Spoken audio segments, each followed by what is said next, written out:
ជីវិតក្នុងស្នានៅវិទ្យាល័យទូពោះជាបន្តទៀតនេះខ្ញុំនឹងផ្ដល់ភារកិច្ចទាំងនេះទៅឲ្យមិត្តភ័ក្តិរបស់ខ្ញុំដែលក៏ឡើងមកបកស្រាយជាបន្តបន្ទាប់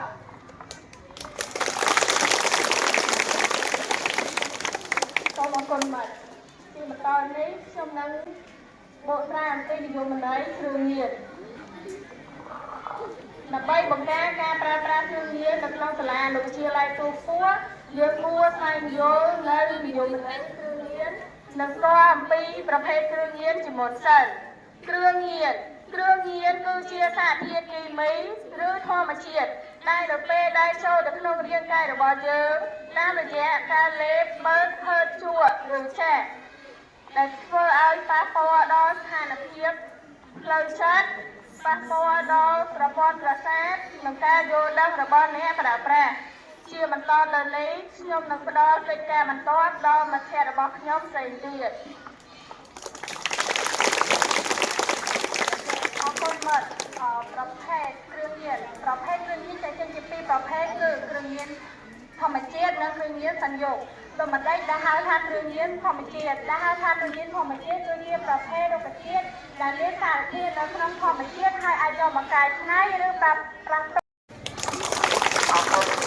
នៅពេលនេះខ្ញុំនឹងឡើងបកស្រាយពីគ្រឿងញៀនសំយោគដោយមិនដែលហៅថាគ្រឿងញៀនសំយោគគឺជាប្រភេទគ្រឿងញៀនគីមីដែលផលិតកែច្នៃឡើងចេញពីគ្រឿងញៀនធម្មជាតិគ្រឿងញៀនសំយោគមានអ្វីខ្លះគ្រឿងញៀនសំយោគមានដូចជាប្រភេទថ្នាំចាក់ប្រភេទគ្រាប់និងប្រភេទមើលថើតមានដូចជាកាវប្រេងសាំងនិងបារីនិងប្រភេទបារីអេឡិចត្រូនិកចំពោះនៅចំណុចនិយមន័យនិងប្រភេទគ្រឿងញៀនបានបញ្ចប់ត្រឹមនេះចំពោះនៅភារកិច្ចបន្ទាប់ខ្ញុំតបជូនទៅកាន់មិត្តភ័ក្តិខ្ញុំម្នាក់ទៀត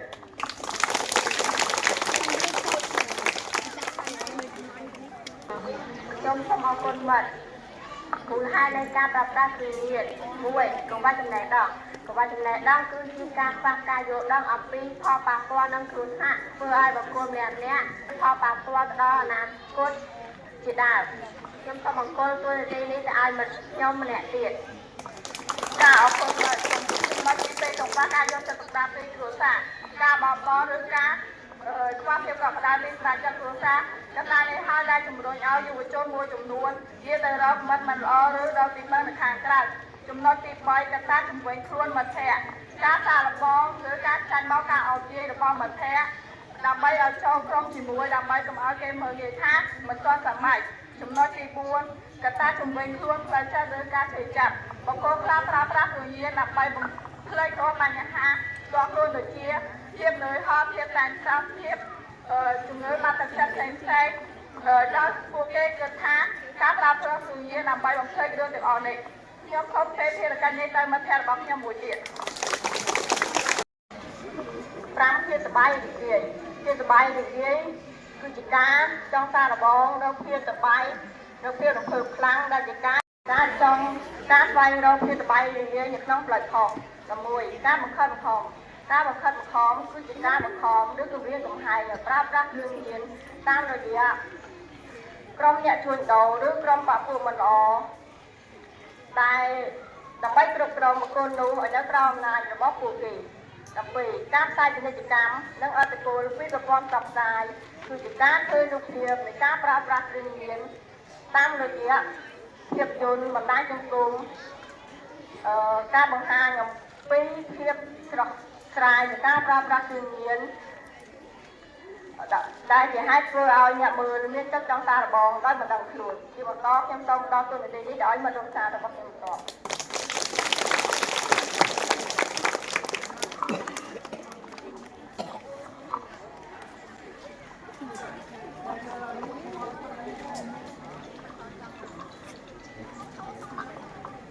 ជាបន្តខ្ញុំបកស្រាយអំពីផលប៉ះពាល់នៃគ្រឿងញៀន1សុខភាពផ្លូវកាយគឺ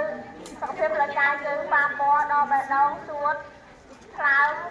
ក្រលៀនឬខួរក្បាលហើយវាប៉ះពាល់ដល់រាងកាយយ៉ាងធ្ងន់ធ្ងរឈឺស្កាត់នឹកញាប់ប៉ះពាល់ដល់ជីវិតទៀតផងសុខភាពផ្លូវចិត្តគឺធ្វើឲ្យយើងមានវិបត្តិផ្លូវចិត្តបាក់ទឹកចិត្ត វងវិញស្មារតីនឹងធ្វើឲ្យមានជំងឺរសាត់ពិបាកនឹងជាបាទជាបន្តខ្ញុំសូមឲ្យលោកអ្នកខ្ញុំបន្តទៀត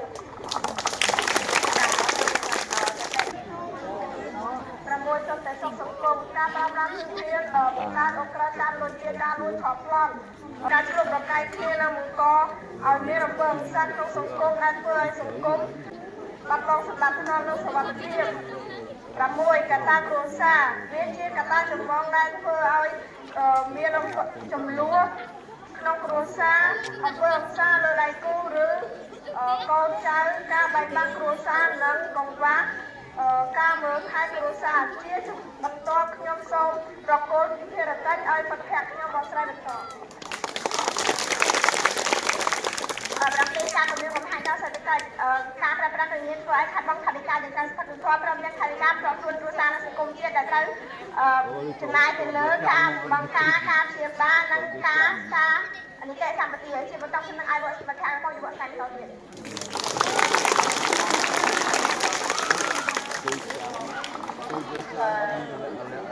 ផលប៉ះពាល់នៃការអភិវឌ្ឍប្រទេសជាតិគឺមានបំផ្លាញជនមនុស្សជាពិសេស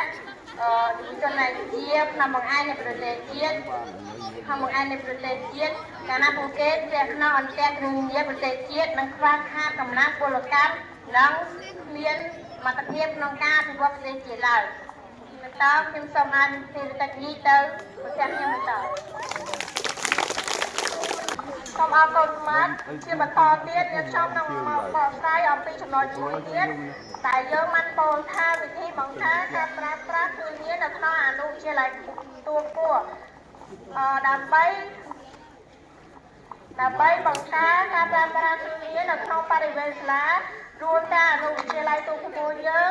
ការអនុវត្តយុទ្ធសាស្ត្ររួមគ្នាគឺជាយុទ្ធសាស្ត្រមួយដែលចាំបាច់និងសំខាន់បំផុតប៉ុន្តែមានវិធី5យ៉ាងទៀតរួមមាន1ការអប់រំនិងការផ្សព្វផ្សាយ2ការបង្រឹងសហការ3ការបង្កើតបរិយាកាសដែលរឹងមាំ4ការត្រួតពិនិត្យនិងការអនុវត្តវិន័យ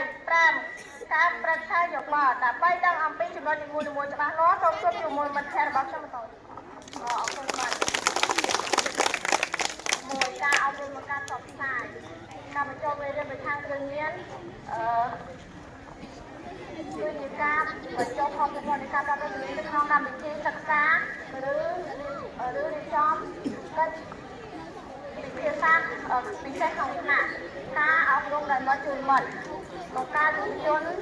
ក្រុមស្ម័គ្រចិត្តប្រឆាំងគ្រឿងញៀនដើម្បីឲ្យសិស្សានុសិស្សមានភាពក្លាហានក្នុងការនិយាយជាមួយគ្នានិងប្រមានភាពឲ្យសាកល្បងអាចគិតបន្តខ្ញុំនៅប្រកបភារកិច្ចអាចមកខាងរបស់ខ្ញុំទាំងទៀតសូមអរគុណណាស់ជាចំណុចបន្តខ្ញុំនឹងបកស្រាយការពង្រឹងសហការនៅក្នុងការពង្រឹងកិច្ចសហការមានពីរចំណុចធំចំណុចទី1តំណែងគ្រួសារសាលាគ្រូប្រចាំថ្នាក់ត្រូវតែមានតំណែងយ៉ាងជិតស្និទ្ធជាមួយនឹងអាជ្ញាព្យាបាលសិស្សប្រសិនបើសិស្សមានការប្រែប្រួលអាកប្បកិរិយាខុសប្រដីត្រូវរាយការណ៍ឬផ្ដល់ដំណឹងគ្រួសារសិស្សជាបន្ទាន់ចំណុចទី2គឺកិច្ចសហការជាមួយអាជ្ញាធរសាលាត្រូវតែមានទំនាក់ទំនងល្អជាមួយនឹងប៉ូលីសបជាមូលដ្ឋានដើម្បីរាយការណ៍ឬផ្ដល់ដំណឹងគ្រួសារសិស្សដែលបណ្ដាលមកពីការប្រើប្រាស់គ្រឿងញៀនជាប្រភេទកញ្ចប់ឬថង់ដែលបង្កនៅរូបភាពជាចំណីអាហារ